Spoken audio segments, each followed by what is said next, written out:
जय जगन्नाथ बासंती Mahali cooking channel को स्वागत जनाऊँ। आज मैं बनैबी अटारे अटा दिया पूरा काकरा खाइबा पूरा नरम पूरा स्वादिष्ट। प्रथमे नड़िया कूर बनैबा अधा मु पूर बनैली आधा खंड खंड पूर पकईली 2 मिनट ताकू सिझापी टाइम देवा। आपण चाहिए छेना करें ना मुग भी पकई पारे। नड़िया ही आसला मुझे पकाऊँगी गोटे नड़िया 200 ग्राम चीनी ऐड करुँची। आपण चाहिए गुड़ भी पकई पारे। अदा गोटे चामच पकाऊँगी। आपण चाहिए छेना पूर भी बनई पारे मुगर भी पूर बनई पारे। ए गुजराती गोटे चामच दूची गोलमरीच हाफ चामच दूची भल कि मिक्स करी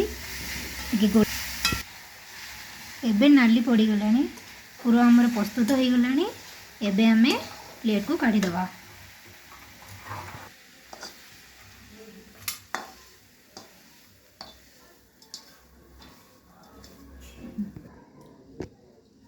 मैं 2 ग्लास अटा नहीं एबे अटा चलै दबा।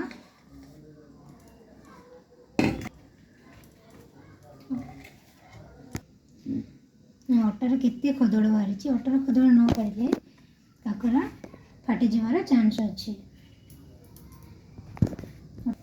एक ग्लास में 2 ग्लास अटा नहीं अबे गोटे ग्लास पानी देवी।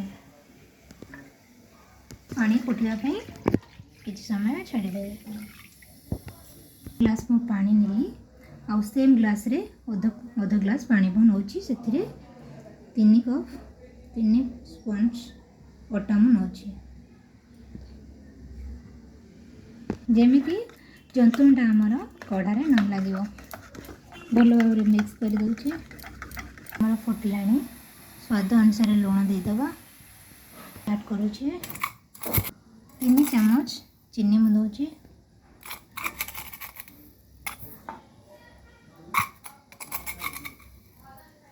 चाहिए ए पान महुरी ऐड करें। एबे मुझे दूची जो अटा गोल रखी ताको मु ढालुची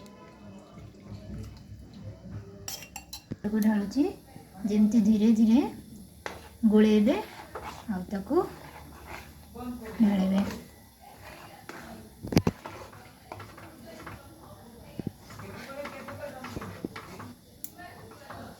भल भाव या गोलेबे गैस को आम स्लो करदे 10 मिनट या घोड़े दबा जमती बांफटा ए भितर रही।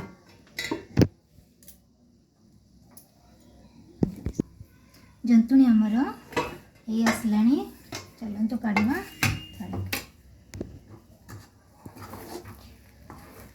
गैस को अबे बंद करदे।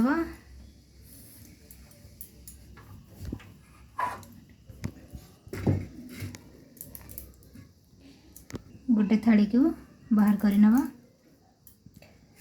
हल्का गरम अच्छी चकुड़ा मु तेलर चकुड़ी आपण चाहिए घीर चकुड़ी पारे। देखु एमती चकुड़े चकुड़ी सारा पर एमती होल करदे। होल कर सारा पर जेतिक पूर धर सेतिक पूर अपना देवे।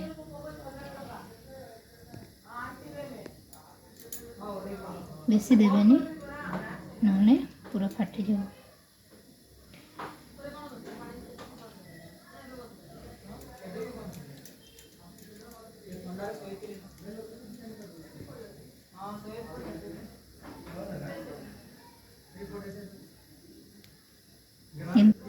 प्लेट को काट देवे।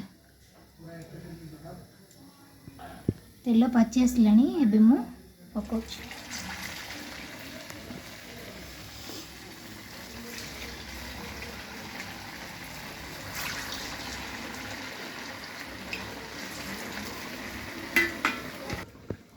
या साहाଯ୍य आम या नौटे दबा। देखु मोर अटा दिया पूर हो आसला काकरा गोल्डन कलर हवा पर्यंत आपण ताको टिके भाजिबे। देखु आमर हो आसला एबे आमे प्लेट को काढ़ी दबा।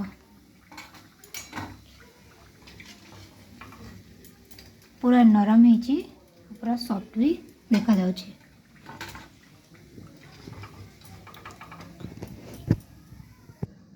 प्रस्तुत हो गला हमर अटा पूरा काकरा। नरम है और खाइबा पई मदा बहुत स्वादिष्ट लागिबो। देखंतु पूरा नरम है, भीतर भी पूरा सजी जाइछि, पूरा टेस्टी लागिबो खाइबा पई। देखंतु पूरा भीतर सजी जाइछि। बढ़िया है।